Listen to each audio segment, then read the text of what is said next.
அந்த காட்டுல உள்ள ஸ்கூல் காலேஜ் எல்லாத்துக்கும் அப்ப கோடை விடுமுறை விட்டு இருந்தாங்க.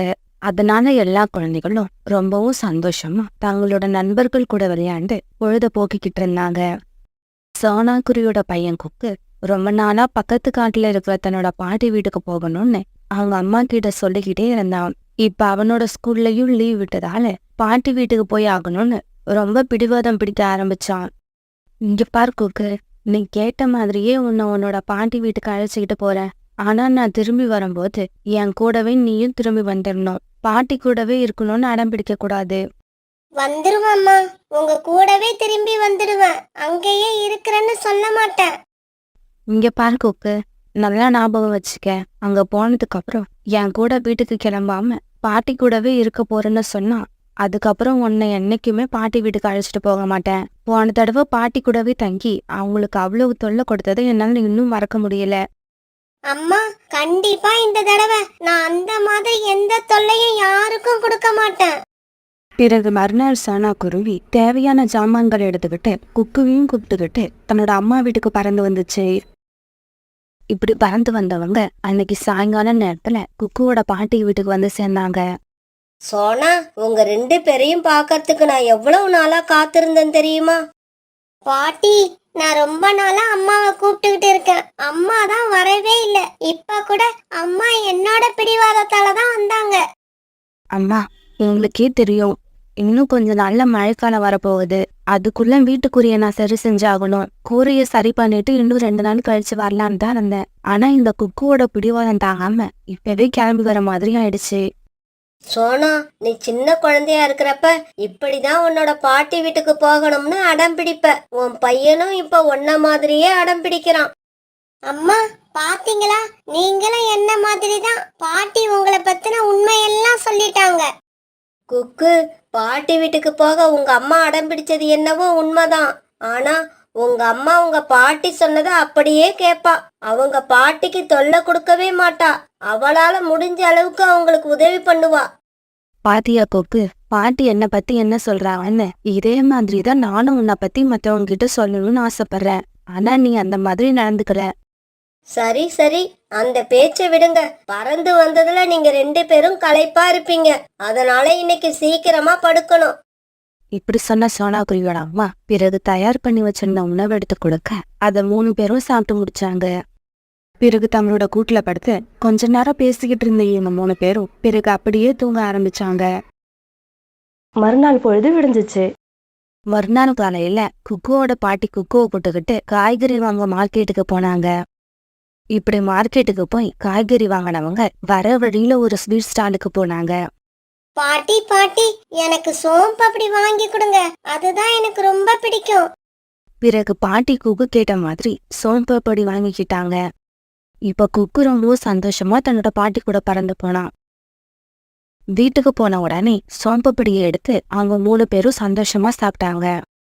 இப்படியே 2-3 நாள் ரொம்பவும் சந்தோஷமா ஓடுச்சு. மறுநாள் காலையில சோனா குருவி தன்னோட பையன் குக்குவை கூட்டுக்கிட்டு தன்னோட காட்டுக்கு கிளம்ப தயாராச்சு. சோனா, என்னம்மா இது? அதுக்குள்ள கிளம்புற? இன்னும் 2 நாள் இருந்துட்டு போய. அம்மா, நான் தான் ஏற்கனவே உங்ககிட்ட சொன்னேன்ல, மழைக்காலம் வர்றதுக்கு முன்னாடி வீட்டுக்குரிய சரி பண்ணி ஆகணும். குக்கு, கிளம்பு, நமக்கு நிறைய வேலை இருக்கு. சோனா குருவி இப்படி சொன்ன உடனே குக்குவோட கண்ல இருந்து கண்ணீர் அருவி மாதிரி போட்டுச்சு. குக்கு, இப்ப என்ன ஆச்சுன்னு இப்படி அழுகுற? பாட்டி வீட்டுக்கு கிளம்புறப்பவே நான் உன்கிட்ட சொல்லி தானே அழைச்சிட்டு வந்தேன். அம்மா சொன்னது எல்லாம் காதுல வாங்காத குக்கு தொடர்ந்து அழுதுகிட்டே இருந்தான். அம்மா அம்மா, நான் பாட்டி கூடவே இருக்கேன். என்னை இங்கேயே விட்டுட்டு போங்க. குக்கு இப்படி அழுதத பார்த்த குக்கோட பாட்டி இப்படி பேச ஆரம்பிச்சாங்க. சோனா, நீ அவனை இங்க விட்டுட்டு போ. இன்னும் 2 நாள்ல நான் இவனை அழைச்சுக்கிட்டு அங்க வாரேன். அம்மா, இவ இங்க இருந்தா உங்களை நிம்மதியா இருக்க விட மாட்டான். ஏதாவது தொல்லை கொடுத்துக்கிட்டே இருப்பான். குக்கு, நீ பாட்டி வீட்ல இருக்கணும்னா நான் சொன்னதை கேட்கணும். பாட்டிக்கு எந்த தொல்லையும் கொடுக்க கூடாது. பாட்டி பாட்டி, நான் நீங்க என்ன சொன்னாலும் அதை அப்படியே கேட்பேன். உங்க பேச்ச மீறி நடந்துக்கவே மாட்டேன். பிறகு சோனா குருவி தன்னோட பையன் குக்குவை பாட்டி வீட்லயே விட்டுட்டு அது மட்டும் தன்னோட வீட்டுக்கு பறந்து போச்சு. தன்னோட அம்மா பாட்டி வீட்டுல இருந்து கிளம்பி போறத பாட்டி வீட்டு கூரை மேல உட்காந்துருந்த குக்கு பார்த்துக்கிட்டே இருந்தான். பிறகு ரொம்பவும் சந்தோஷமா பாட்டியோட வீட்டுக்குள்ள வந்தான். தன்னோட அம்மா கூடவே இருந்தால வாழை சுருட்டி வச்சுக்கிட்டு இருந்த குக்கு இப்ப தன்னோட இஷ்டம் போல மட்டும் போட ஆரம்பிச்சான். பாட்டி பாட்டி, நான் என்னோட ஃப்ரெண்ட்ஸ் கூட விளையாட போறேன். இங்க பாரு குக்கு, இந்த காட்டோட வழியெல்லாம் உனக்கு சரியா தெரியாது. தனியா போனா எங்கேயாவது காணாம போயிடுவ. இல்ல பாட்டி, எனக்கு எல்லா வழியும் தெரியும். ப்ளீஸ் என்ன போக விடுங்க. நான் போய் விளையாண்டுட்டு சீக்கிரமா திரும்பி வந்துடுறேன். ஆனா குக்குவோட பாட்டி ஒத்துக்கவே இல்ல. இங்க பாரு குக்கு, நீ தனியா வெளியில போக நான் அனுமதிக்க மாட்டேன். நீ வீட்லயே இரு, வீட்டுக்குள்ளேயே விளையாடு. நான் கொஞ்சம் மார்க்கெட் வரைக்கும் போய் வீட்டுக்கு தேவையான ஜாமான்களை வாங்கிக்கிட்டு வரேன். இப்படி சொன்ன குக்குவோட பாட்டி வீட்டு கதவை சாத்தி வெளிப்பக்கமா தாழ்பால் போட்டுட்டு மார்க்கெட்டை நோக்கி பறந்து போனாங்க. தன்னோட பாட்டி வீட்டை விட்டு வெளியில போனதும் குக்கு கதவை திறக்க எவ்வளோ முயற்சி பண்ணனா கதவை வெளிப்பக்கமா தாழ்பால் போட்டிருந்ததால இவனால திறக்க முடியல. உடனே நேரத்தை வீணாக்காத குக்கு ஜன்னல் பக்கம் வந்து ஜன்னல் வழியா வெளியே போனான். இப்படி வீட்டுக்கு வெளியில பறந்து போனவன் ஒரு பெரிய வேப்ப மரத்துக்கு அடியில தன்னோட நண்பன் ஜக்கு உட்கார்ந்துருக்கத பார்த்தான். ஹாய் குக்கு, நீ எப்ப வந்த? நான் வந்து 2 நாள் ஆகுது. இன்னைக்குதான் என்னால வீட்டை விட்டு வெளியில வர முடிஞ்சது. அப்படியா? நீ இந்த காட்டுக்கு வந்தது எனக்கு இப்பதான் தெரியும். சரி வா, நாம எங்கேயாவது போய் ஜாலியா விளையாடலாம். விளையாடணும், நிறைய விளையாடணும். அதனாலதான் நான் எங்க அம்மா கூட எங்க வீட்டுக்கு போகாம இங்கேயே தங்கி இருக்கேன். குக்கு, எங்க வீட்டுக்கும் பக்கத்துல ஒரு பெரிய மாமரம் இருக்கு. அங்க போய் மாம்பழங்களை சாப்பிட்டுட்டு அப்படியே விளையாடலாம். இப்படி பேசிக்கிட்டு நண்பர்கள் 2 பேரும் பிறகு அந்த மாமரம் இருந்த திசையை நோக்கி பறக்க ஆரம்பிச்சாங்க. அதே சமயத்துல மார்க்கெட்டுக்கு போயிருந்த குக்குவோட பாட்டி வீட்டுக்கு திரும்பி வந்துட்டாங்க. இப்படி வீட்டுக்கு திரும்பி வந்த குக்குவோட பாட்டி குக்கு வீட்டுல இல்லாதான அதிர்ச்சியானாங்க. சோனா சொன்னது உண்மைதான். அவங்க அம்மா போன உடனே நமக்கு இவன் தொல்லை கொடுக்க ஆரம்பிச்சிட்டான். இவனை இப்ப நான் எங்கன்னு போய் தேடுவேன். இப்படி நினைச்ச குக்குவோட பாட்டி பிறகு குக்குவை தேடிக்கிட்டு வீட்டை விட்டு வெளியில பறந்து வந்தாங்க. இதே சமயம் குக்குவும் ஜக்குவும் அந்த மாமரத்துல இருந்த மாம்பழங்களை தங்களுடைய வயிறு விட்டு சாப்பிட்டு முடிச்சாங்க. ஜக்கு, சாப்பிட்டது போதும், வா நாம இந்த மாமரத்து மேலேயே ஹைட் அண்ட் சீக் விளையாடுவோம். குக்குவோட புத்தி பூரா இப்ப விளையாட்டுலதான் இருந்துச்சே தவிர வீட்டுல பாட்டி தன்னை தேடுவாங்கிற எண்ணம் கொஞ்சம் கூட இல்ல. பிறகு ஜக்குவும் குக்குவும் அங்க இருந்த மரக்கிளைகள்ல மறைஞ்சு ஹைட் அண்ட் சீக் விளையாட்டு விளையாட ஆரம்பிச்சாங்க. தன்னோட பேரனை காணாம வீட்டுல இருந்து கிளம்பி வந்த குக்குவோட பாட்டி வழியில உட்கார்ந்திருந்த ஒரு பறவையை இப்படி விசாரிச்சாங்க. என்னங்க, என்னோட பேரன் இந்த பக்கம் வந்ததை நீங்க பாத்தீங்களா? ஆமா, கொஞ்ச நேரத்துக்கு முன்னாடி உங்களை மாதிரியே ஒரு சின்ன குழந்தை ஜக்கு கூட இந்த பக்கம் பறந்து போனதை பார்த்தேன். அப்படின்னா கொக்கு ஜக்குவோட வீட்டு பக்கம் தான் விளையாட போயிருப்பான்.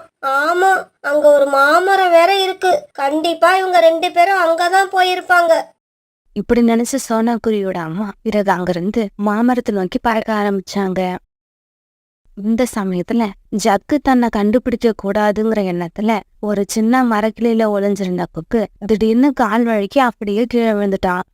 நல்ல வேலை, கீழே இலைகள் அதிகமா இருந்ததால குக்குவுக்கு தலையில அடிபடல. இருந்தாலும் அவனோட ரெக்கைகள்ல அடிபட்டு ரத்தம் வந்துருச்சு.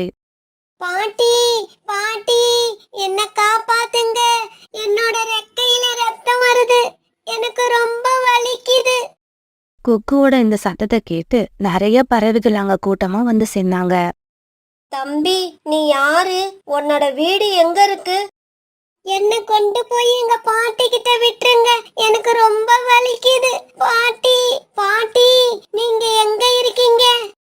பிறகு அந்த சமயத்துல அங்க வந்து சேர்ந்த குக்குவோட பாட்டி குக்குவோட நிலைமைய பார்த்துட்டு கண்ணீர் விட்டாங்க. பிறகு உடனே குக்குவை தூக்கிட்டு தன்னோட வீட்டுக்கு பறந்து போனாங்க. என் பேரனோட ரெக்கையில இருந்து ரத்தம் வழியறத பார்க்க எனக்கு ரொம்ப கஷ்டமா இருக்கு. பிறகு கொஞ்ச நேரம் அழுத குக்குவோட பாட்டி பிறகு அவனோட ரெக்கைகள்ல ஏற்பட்ட காயத்துக்கு கட்டு போட்டு விட்டாங்க. மறுநாள் காலையில குக்குவுக்கு வலி கொஞ்சம் குறைஞ்சிருந்தது. இப்ப நல்லா ஏந்திரிச்சு கூட்டுல உட்கார ஆரம்பிச்சான். குக்கு, வீட்டை விட்டு வெளியில போகும்போது என்கிட்ட சொல்லாம தானே போன. அப்புறம் எதுக்காக அடிபட்ட உடனே பாட்டி பாட்டின்னு கத்தன? பாட்டி, அது ஏன்னு தெரியல.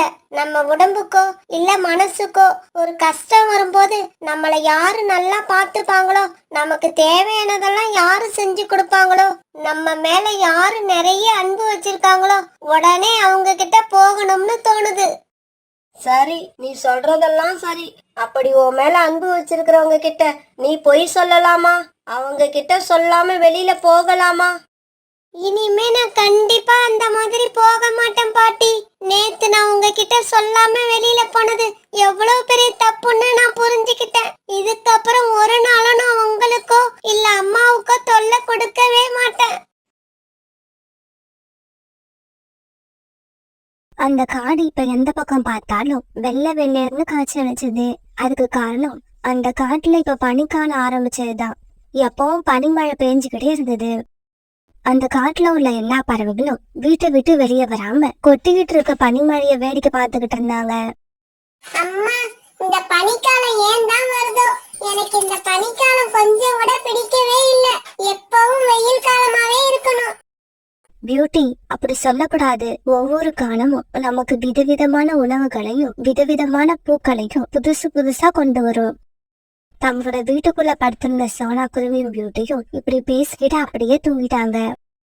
மறுநாள் காலையில ரீட்டா கிளி தண்ணீர் குடிக்கிறதுக்காக நதி பக்கம் பறந்து போச்சு. நதியோட நீர் கண்ணாடி மாதிரி உறைஞ்சு போய் இருக்கிறத பார்த்துட்டு ரொம்பவும் அதிர்ச்சி ஆயிடுச்சு. நதியோட தண்ணி எல்லாம் ஐஸ் கட்டியா மாறிடுச்சு. எல்லாரும் வாங்க, எல்லாரும் வாங்க. ரீட்டா கிளி இப்படி சத்தம் போட்டு கத்தின உடனே அந்த சத்தத்தை கேட்டு புறா, சோனா குருவி எல்லாரும் அங்க வந்தாங்க. இப்ப வரைக்கும் நமக்கு உணவு கிடைக்கிறது தான் பிரச்சனையா இருந்தது. இதுக்கப்புறம் குடிக்க தண்ணி கூட கிடைக்காது. நம்ம காட்டுல இருந்ததே ஒரு நதி, அதுவும் இப்படி மாறிடுச்சு. சோனா, எத்தனை நதி இருந்தாலும் இந்த காலத்துல எல்லாமே இப்படி ஐஸ் கட்டியா தான் மாறி போயிடும். இப்படி பேசிக்கிட்ட இவங்க பிறகு தண்ணீர் குடிக்கிறதுக்காக அருவிக்கரைக்கு பறந்து போனாங்க. ஆனா பாவம், இவங்க போனப்ப அந்த அருவியும் ஐஸ் கட்டியா உறைஞ்சு போயிருந்தது. அதனால இதுக்கப்புறம் குடிநீருக்கு என்ன பண்றதுன்னு தெரியாம ரொம்பவும் கவலைப்பட்டாங்க. புறான்னா, எங்க அம்மா வீட்ல இருந்து ரொம்ப தூரம் தள்ளி ஒரு அருவி இருக்கு. அந்த அருவிக்கு பேர் வெந்நீர் அருவி. அந்த அருவி நீர் எப்பவும் சூடாவே இருக்கும். நான் சின்ன வயசுல அங்க போயிருக்கேன். வாங்க, இப்ப அங்க போய் நம்ம தண்ணி குடிச்சிட்டு வரலாம். சோனா, அந்த அருவிக்கு நாம போய் சேர்றதுக்கே 2 நாள் ஆயிடும். அங்க போய் சேர்றதுக்குள்ள நாம நாக்கு வறண்டு செத்துருவோம். ஆமா, ரீட்டா சொல்றது உண்மைதான். அவ்வளவு தூரத்துல உள்ள அருவிக்கு நாம தினமும் போய் வந்துகிட்டு இருக்க முடியாது. இப்படி பேசிக்கிட்ட பறவைகள் எல்லாரும் பிறகு தண்ணீர் குடிக்காமலேயே தங்களுடைய வீடுகளுக்கு திரும்பி வந்தாங்க. காலுஜி, உங்களுக்கு விஷயம் தெரியுமா? நம்ம காட்டுல உள்ள நதி, அருவி, இப்படி தண்ணீர் உள்ள இடம் எல்லாமே ஐஸ் கட்டியா மாறிடுச்சான். இதனால நம்ம காட்டுல உள்ள எல்லா பறவைகளும் ரொம்ப குழப்பத்துல இருக்காங்க. கோரி, எல்லா பறவைகளும் குழப்பத்துல இருக்கிறது உண்மைதான். ஆனா இப்படி குழப்பமான சமயத்துலதான் நாம பணம் சம்பாதிக்க ஏதாவது வழி கிடைக்குதான்னு பாக்கணும். காலுஜி, நீங்க சொல்றது எனக்கு எதுவும் புரியல. குடிக்கவே தண்ணி கிடைக்கல. இந்த நிலைமையில நாம எப்படி பணம் சம்பாதிக்க முடியும்? கோரி, எங்க மாமா வாழ்ற காட்டுல ஒருத்தர் வாட்டர் டேங்கர் வாடகைக்கு விட்டுக்கிட்டு இருக்காரு. மாமா கிட்ட சொல்லி ஒரு டேங்கரை நம்ம வாடகைக்கு எடுத்துக்கிட்டு வந்து அப்புறம் வெந்நீர் அருவிக்கு போய் அதுல தண்ணி பிடிச்சுக்கிட்டு வந்து நம்ம காட்டுல கூடுதலா விளைவிச்சு விற்போம். காலுஜி, உங்க மூளையே மூளை. நம்ம காட்டுல உள்ள பறவைகள் நம்ம கிட்ட எப்படி இருந்தாலும் தண்ணி வாங்கிதான் ஆகணும். அப்படி வாங்கலன்னா அவங்க தண்ணீர் குடிக்காம தாகத்துல செத்துருவாங்க. நாம என்ன விலைக்கு கொடுத்தாலும் அதை வாங்குறத தவிர அவங்களுக்கு வேற வழி இல்ல. பிறகு மறுநாள் காலுக்காக தன்னோட மாமாவை பார்க்க அவர் வாழற காட்டுக்கு பறந்து போச்சு. மாமாஜி, எனக்கு எப்படியாவது வாட்டர் டேங்கர் ஒன்னு வாடகைக்கு எடுத்து கொடுங்க. வாட்டர் டேங்கர் வாடகைக்கு வேணுமா? டேய் காலு, அதை வச்சு நீ என்னடா பண்ண போற? மாமாஜி, எங்க காட்டுல இருக்கிற நதியும் அருவியும் ஐஸ் கட்டியா மாறிடுச்சு. அதனால வெந்நீர் அருவியிலிருந்து தண்ணீர் எடுத்துக்கிட்டு போய் எங்க காட்டுல உள்ள பறவைங்க கிட்ட வியாபாரம் பண்ண போறேன்.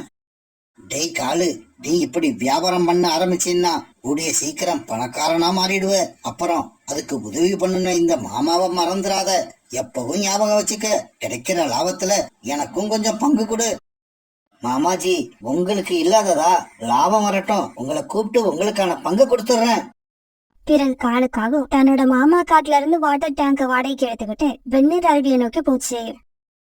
பிறகு வெந்நீர் அருவியில இருந்து டேங்கர்ல தண்ணீர் பிடிச்சுக்கிட்டு மறுபடியும் தன்னோட காட்டுக்கே திரும்பி வந்தது. காலுஜி, வந்துட்டீங்களா? எவ்வளவு நேரமா நான் உங்களுக்காக காத்திருக்கிறது. கோரி, ஒரு வாளி தண்ணி 100 ரூபான்னு பிக்ஸ் பண்ணிருக்கேன். அதுக்கு குறைச்சி யாருக்கும் கொடுத்துறாத. அப்புறம் கூட்டம் எப்படி வருதுன்னு பாத்துக்கிட்டு விலையை இன்னும் அதிகமாக்குவோம். சூடான தண்ணீர், சுவையான தண்ணீர். தண்ணீரே கிடைக்காத காட்டுக்கு தண்ணீர் எடுத்துக்கிட்டு வந்திருக்கோம். எல்லாரும் சீக்கிரம் வந்து வாங்கிக்கிட்டு போங்க. தங்களுடைய காட்டுக்கு குடிநீர் லாரி வந்தது கேள்விப்பட்டு எல்லா பறவைகளும் ரொம்ப சந்தோஷமானாங்க. அம்மா அம்மா, தண்ணி லாரி வந்திருக்கு. சீக்கிரம் போய் தண்ணி பிடிச்சுக்கிட்டு வாங்க. எனக்கு ரொம்ப தாகமா இருக்கு. ரீட்டா, அங்க பாரு, காகங்கள் தண்ணி லாரி எடுத்துக்கிட்டு வந்திருக்காங்க. சீக்கிரமா வாளியை எடுத்துக்கிட்டு போய் தண்ணி பிடிச்சிட்டு வா.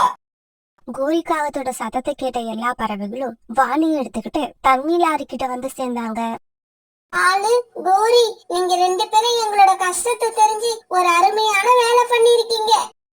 இந்த காட்டை விட்டுட்டு வேற எந்த காட்டுக்கு போகலான்னு யோசனையில இருந்தோம். இதுக்கப்புறம் எங்கேயும் போக தேவையில்லை. காலு, கோரி, மத்த பறவைகளுக்கு பயன்படுற மாதிரி இப்பதான் ஒரு காரியம் பண்ணிருக்கீங்க. இங்க பாருங்க பறவைகளே, நாங்க என்னமோ இந்த தண்ணிய ஓசியில கொடுக்க போறோம்னு நினைச்சு ரொம்ப சந்தோஷப்படாதீங்க. ஒரு வாளி தண்ணீரோட விலை 100 ரூபாய். 100 ரூபாய் இருக்கிறவங்க வாங்குங்க, இல்லாதவங்க தலையில வாளிய கவுத்துக்கிட்டு அப்படியே போயிடுங்க. இந்த பனிக்காலத்துல உங்களுக்கு சூடான தண்ணியை யார் கொண்டு வந்து கொடுப்பா? அதுக்காக நீங்க 100 ரூபாய் கொடுக்கறது ஒன்னும் தப்பு இல்ல. காலண்ணா, விலை அதிகமா கம்மியாங்கிறது இப்ப பிரச்சனை இல்ல. நீங்க கேட்ட 100 ரூபாய வாங்கிக்கிங்க. ஆனா எங்களுக்கு தினமும் இதே மாதிரி தண்ணி கொண்டு வந்து கொடுத்துருங்க. இப்படி சொன்ன பறவைகள் பிறகு 100 ரூபாய கொடுத்துட்டு தண்ணீர் பிடிக்க ஆரம்பிச்சாங்க. நிறைய பறவைகள் வந்து தண்ணீர் பிடிச்சதால தண்ணீர் சீக்கிரமாவே தீர்ந்து போயிடுச்சு.